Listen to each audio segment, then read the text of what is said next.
7-6.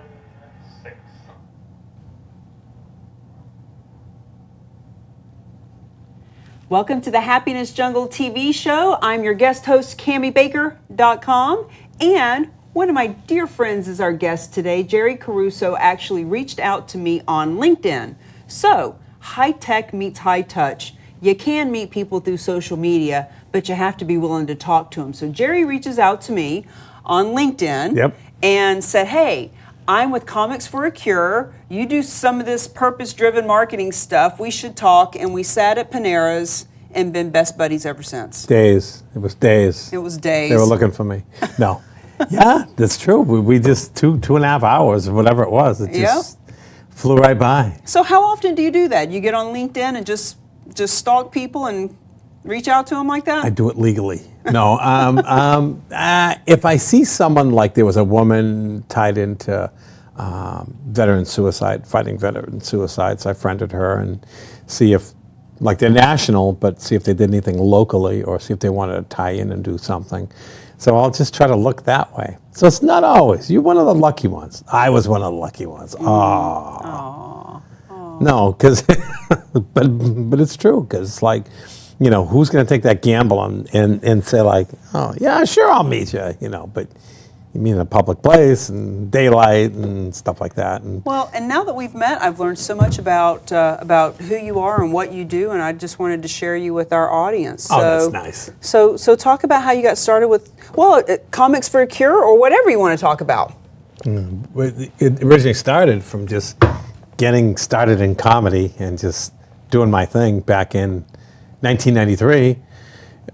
So many shows later, probably in 1994, probably a little over a year later, my friend, I did a show for Benefit for AIDS Research.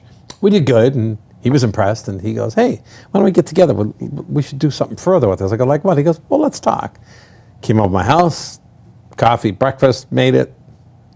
I'm domesticated. And he goes, we should do more of these. You go, comedy can tie into any kind of event you want to do, because people can do so much of music and DJs and dances and stuff like that. Comedy's so different, you know. And he says, how do we do it? I go, oh, no, an hour and a half for a show, if not more. Tie in raffles, tie in 50-50, you know, incorporate music if you want to, food if you want to, snacks. And it's a win-win. He goes, what would we call it? I go, he goes, Comics for something. I go, for a Cure. I just roll off my tongue.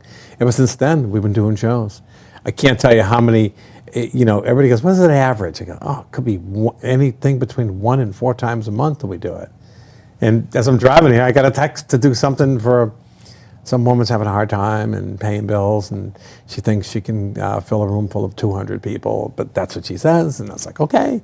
And I want to help her out. And she's an old friend from way back. She came to one of my shows because she remembered me from years ago. And it's like, oh, it's me, Brenda. I go, oh, hi. And I was like, I mean, I meet so many people. And I'm willing to help her out and trying to give her tips on how to do it. And, you know, she's ready to go after big halls. Like, just tell them you got no money, but you're going to make them money from the bar. Or if they have food, same deal. They're going to make out like bandits. She goes, really? And so I use that formula to pass on to different people. So ever since 1994, we've been going strong, Comics for a Cure. Anywhere pretty much. Mostly, you know, some in Maine, a few in New Hampshire, a lot in Mass. Dotted a few in Rhode Island, but it's like we're willing to go anywhere just to help people out. And where's the furthest you've gone? Furthest I've gone had to have been the middle of Maine. Could have been Augusta. Could have been anywhere. I was thinking there. Vegas or something. No Vegas, yeah. Oh, yeah, sure. Vegas, I wish. But you know, like we went into Rhode Island a couple times, and you know they enjoyed it. I mean, there's so many comedy groups out there, so there's like people look at things and they see, you know, I won't name names, but they'll see names and go, oh, that sounds like the right one, but they have to disseminate the difference between the 3 of us or 4 of us that do it, and whether it's price-wise, talent-wise, organizational-wise, because there's some that do it that do minimal amount. They'll say, we'll give you a place. We'll get you the comics, and you do the rest. Well, so give us maybe three things people should be looking for when they're wanting to hire your group or a group like yours. A good cause, and if they know they're going to have a good draw, because some people will pull things out of the air and say, I'm thinking of doing this, and it's a rare kind of cause, and you get a minimal amount of people. So you have to have, a good cause, that's, you hate to say sellable, but it has to be sellable and people have to know it, There's the American Cancer Society, which is pretty viable, American Heart Association, so forth and so on. But if I go to people with different causes, like someone had surgery, or someone's fighting cancer, or someone fighting MS, someone's having some kind of surgery to do with diabetes or whatever, then we'll do it. Those localized causes are great because, as you know, you focus on family and friends, and it can go further. But so I try to guide them. So another thing they need is like, if they have a location to work out of. Someone can easily say, well, I want to do something in Nashua. It's like, okay, where do you want to do it? What night do you want to do it? And you always have to look out for if some people already do regular comedy shows out of the area. Like Manchester's tough because there's a prominent group up there. Nashua can be tough because there's a girl that does shows out of there too. So you don't want to step on toes, but you don't want to be in competition. Because if someone's established, they'll go to that comedy show. Well, I would think you would have a whole list of venues by now of places that are willing to open their place up for. Yeah. But I try to see what they have, because there's always someone that says, oh, I know this guy that owns this restaurant. He'll give it to me. He has a great function room and so forth and so on. Or my buddy owns a bar, and he says, anytime, any place, we can seat 125. So I try to see if they have a location too, because yes, I can try to find it, but I can't guarantee anything. Whereas if they know somebody in their local, they'll look at me like, where are you from again? Gardner, Mass. What? Where are you from again? And the name of the place that has your TV show is? Oh, Athol? Yeah. Everybody chuckles at that. Yeah, Stop. it is. It's true. So, so what makes your group different than the others? We try to offer as much help as possible. Like everybody who's on the show will try to promote it via Facebook. And I know Facebook is just another tool to use to promote things with. So that's a good one. But I won't help with design. I'll give them a basic design. Like I'll put the comics, headshots and a little blurb about them, instead of them going through paragraphs and saying like, what do I use? And they use the wrong thing. I use the right things. I give them advice on where to go, different ways how to sell tickets, because, I get involved so much without trying to throw myself to the mercy of the wolves, but I do anyway. Well, we've even talked about, bringing some purpose-driven marketing into it, getting absolutely. Businesses involved. Absolutely. So, when this woman that you're talking about that's having a hard time, to introduce me to some big businesses in that area, those businesses can help promote the event to help her, but it also helps their business. To let the community see them as a contribution. It's so important because, businesses can stand out. Like you say, pillars of the community, however you want to put it. They stand out and say like, oh, look at, we help this, or, we believe in fighting cancer, or we believe in fighting MS, or we have people that deal with it, or we know of people. So it's really a good thing. It's a great idea, and that's why I'm glad I connected with you, because you have a lot of ideas, whereas I have the basics.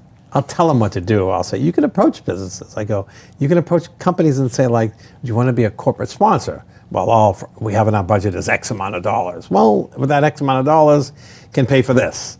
Or I always tell them, don't go in blind, but tell whatever place you're going to, look, I'll bring you business, but I can't afford to pay a fee to rent. And be like, well, what am I going to get out of it? Exposure, look good in the community, introduce new people to your establishment. People never ate there, and it's all supporting a good cause. It's a win-win-win. You and I've talked about just there's so many different reasons that customers, consumers, clients are wanting to work with companies that are on purpose. So if there's 3 realtors up for a listing, or 3 financial advisors up for life insurance, or 3 insurance companies, all things being equal, 85% of consumers will choose the one that they know is doing something good. And the way that they can know that you're doing something good is that you have Comics for a Cure, and you have a flyer, and you're out letting people know, and you're reaching out to your email list, and there's all kinds of strategies to make sure that people know that you're doing the right thing. Not from and I always have to say, not from, hey, look at me, look what I'm doing, but from a, hey, look what we can do together. Right. And while you're saying, hey, look what we can do together, they're also seeing that you're doing a good thing, and 85% of them are going to choose you over the other realtor. And it's always good to have a place that has food and beverage. Listen to me. But you know, because people, it's a night out, and you make it kind of affordable. See, I always look at the demographics, because I know in my town, if I sold tickets, it shouldn't be more than $15 a ticket. But there's the next town over, I could do 25 easily, because the per capita, it's so different. What they make with, the standards of living that they go by are so different. And you go to the next town, it would drop down, but you go to the next town ahead of that, it'd be more again. Well, and also it depends on the cause. Right. Like, what is it for? Sure. Because if it's for something they've never heard of or somebody they've never heard of, that's one thing. But when it's a local child that just got cancer, or a cop that got shot or something, like that's so different. So you were just sharing with me before the show started about an event you just did. Yeah, we just did an event in Fitchburg, Massachusetts called Operation Stomp Out Veteran Suicide. And this guy, Bill McMahon, drove it with Terry Locker, and they both worked together at a car dealership. And they drove it, they got donations, they got, financial donations as well. And they sold tickets that night, they did raffles, and they're tied in with a group called Mission 22, where they try to prevent veterans from committing suicide, offer them services, look at the telltale signs, and try to do that. And at the end of the night, we were near $19,000 that we raised. That's a lot of money. And that's with just two guys running around asking people for things. And, imagine if there was a connection through someone like you, you can guide them bigger and better, because, they were hoping to do close to 20,000. Hey, they reached their goal pretty much. Yeah. It was like 18 and change, like 18.6 or something like that, which is pretty good. And he goes, I wish I could have done better. I go, what, are you kidding me? I go, that's phenomenal. If one life gets saved, it was worth it. And I think it turns out with the fees or how much you have to spend, it could have been 3. I think it was, because they thought they had only 12,000, and then they counted everything afterwards, or they tabulated everything, and it was like I said, 18.6. So I think that could equate to like maybe 3, and it's like, and there's more groups that see that, and they turn around and say like, wow, I could do the same thing, and hopefully they can. But you have connections with many different businesses and companies, entrepreneurs and people that want to do stuff, and sometimes they don't know how to do it. That's so true. And even when I'm working with somebody, we talk about going out and looking for help. So, for example, I had an event in Nashua, and a TV show. We were having a celebration of the guests that we'd had on the show last year. And we wanted it to be in Nashua, had to be in this town, because we wanted to keep business here. So we put out to social media that we needed a place that would hold about 75 people to do this guest appreciation, and we said that we were going to give, not proceeds, we weren't taking up money, but we were going to take up donations for Bridges of Nashua, which is a domestic violence. Wow. So a friend of mine introduces me to a guy, Felix, who owns an Italian restaurant here in town. Long story short, I go meet with him. He gives us the space for free. He gives us the food, he feeds everybody for free, and he reaches out to all of his vendors, and he gets cases of toilet paper and paper towels and things donated to the domestic violence place. And the best part is, Jerry, on my way out, somebody I just met, did all for just money out of pocket, gave me a hug and said, thank you for giving me the opportunity to help. Because there's so many people that want to do something, but they don't know what to do. Right. And when so I'll share with my clients and say, listen, when you go and you actually give people the opportunity to be a contribution, you're not begging them for help, you're giving them help. Right. You're helping them. Oh my God, that's so true. It's such a shift of mindset. So, when you guys come in and do your comedy, there's just so many different people that are benefited. Yep, that's true. And they looked at it like it was so hard because they made it, I would have told them to plan the logistics differently, but it still worked. Comedy was early. It was like doors open at 5 and comedy was at 5:30. Wow, that's early, isn't it? Yeah, that is early. And then they had speeches at 7 o'clock till 7:15. And then music came on for almost an hour and a half or so. It was all good, but the problem is, I always say, like when they started with comedy, people coming in, they were conversing. People hadn't seen anybody in a while. They were old friends that graduated with him and with Bill, and they're all talking. So when we're trying to do the show, people are talking, and I'm not getting mad at them because I know that's what you get. But if you had it like an hour for people to congregate, it's totally different. Then they do it and they go, okay, by the way, we're gonna have a show, and in such and such a time. It'll be shortly, and in a half hour you give them the warning, and then they're all ready for it. Don't get me wrong, it still worked, but if you gave them time to chit-chat, then people have a few in them. You hate to say it, but it's true. And they have a few in them, and they give more because they're having a good time. They haven't seen friends in a long time. The funnier you are, The drunker they are, the funnier I am. But anyway. the better I look, the whole thing. Yeah, better I look. The more you drink, the better I look. Oh God! But it's so and the formula works. I mean, but it still worked what he did. But unfortunately, it's still light out, and people have a mindset like, oh, let me talk to my friend. I haven't seen it in a while, and they're all going to talk to them. Oh my God, it's you! And it's like, hey, I'm up here.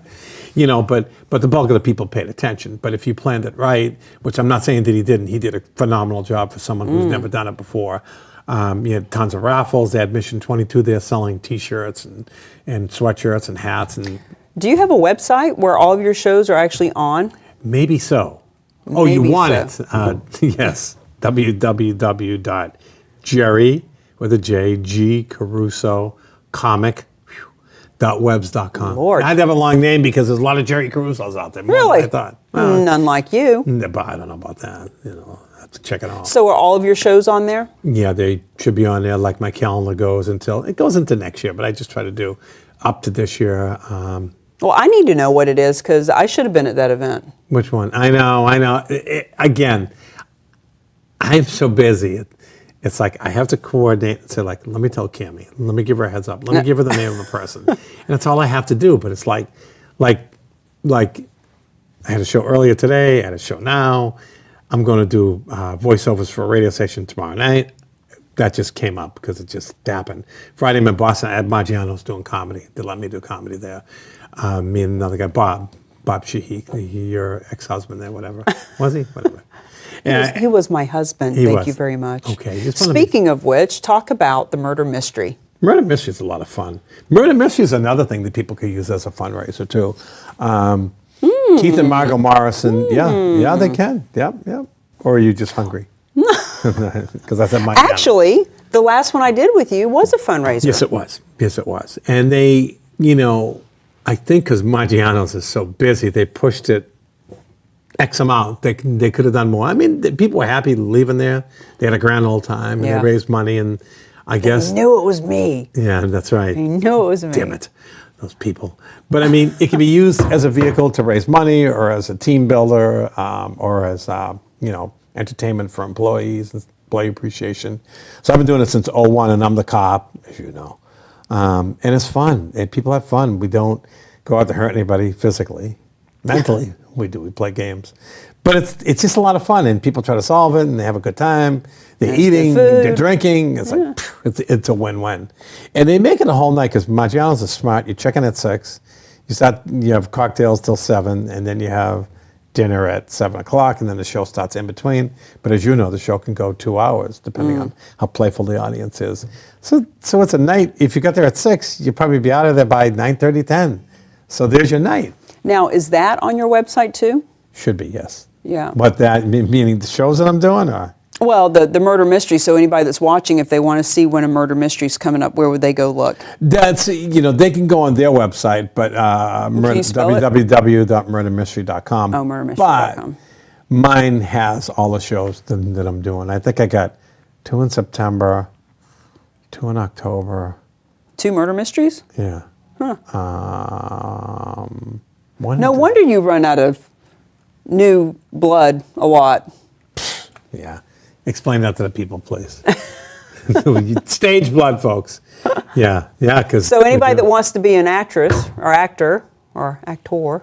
Yeah, is it actor? For a girl, it's an actor too? Well, you're still acting, so you're an actor no matter what. Yeah, so no matter what. That's the politically correct. Even an actress? So do I have to call you an actress? You have to call me they.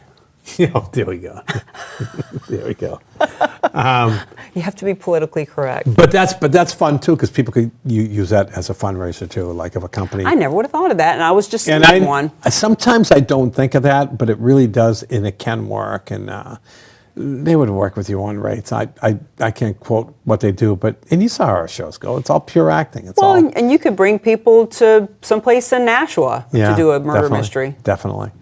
You know, they're national. They're all over the place. The scripts are crazy. They're crazy, but they're fun. Yeah, They're fun. really creative to come up with those scripts. God, you know, all you have to do is just, as long as there's a motive and there's so many people involved and it's kind of sort of solvable, but, you know, unfortunately when people see me out there, I throw them curveballs to get them away from trying to solve it.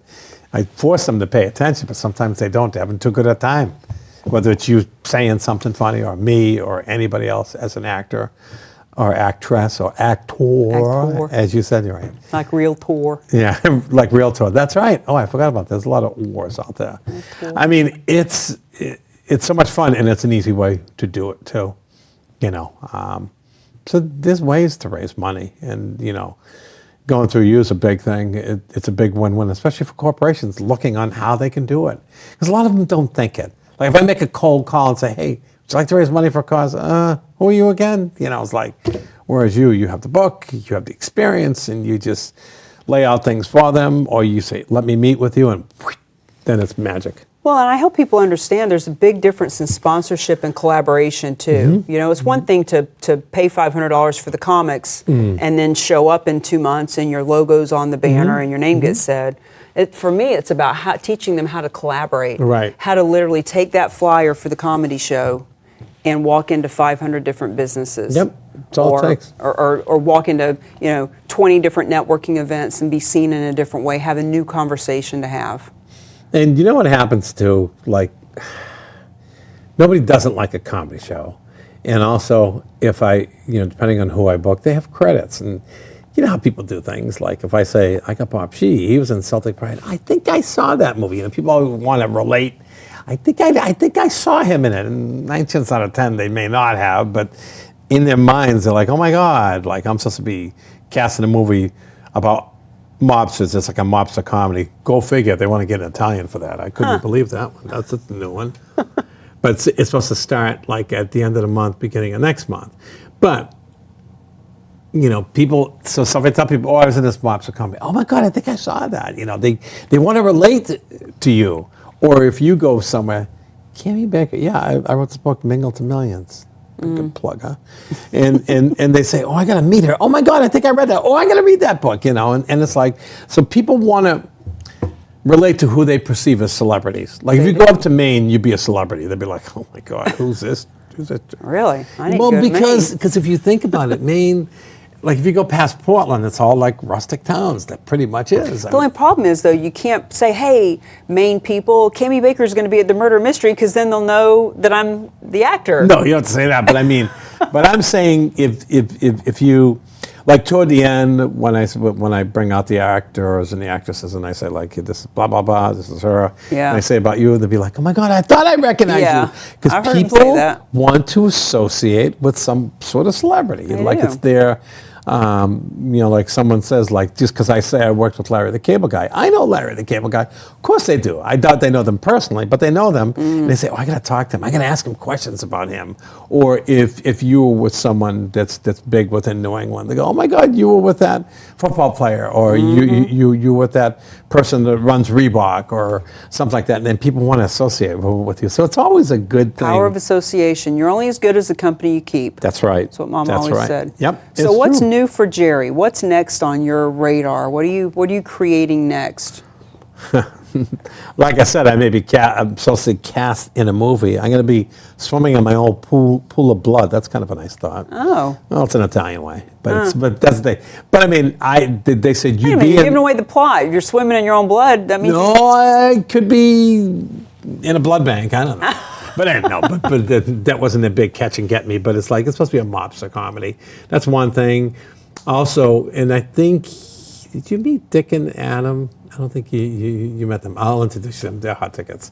They have their hands in everything. They did a movie called Randy's Canvas, which is about someone dealing with autism trying to lead a normal life. And a guy it's an independent film, and he got nominated for Best Actor, and he did a great job. So we're taking that film and bringing it to Leominster, Massachusetts, because a woman runs the Leominster Autism Project, and she has an autistic child, and she tries to help families deal with that, and to try to raise money. And so we're bringing that film. So it's me, Adam, and Dick's idea, and Stephanie Madrigal to take that movie, show it, charge people like a minimal fee.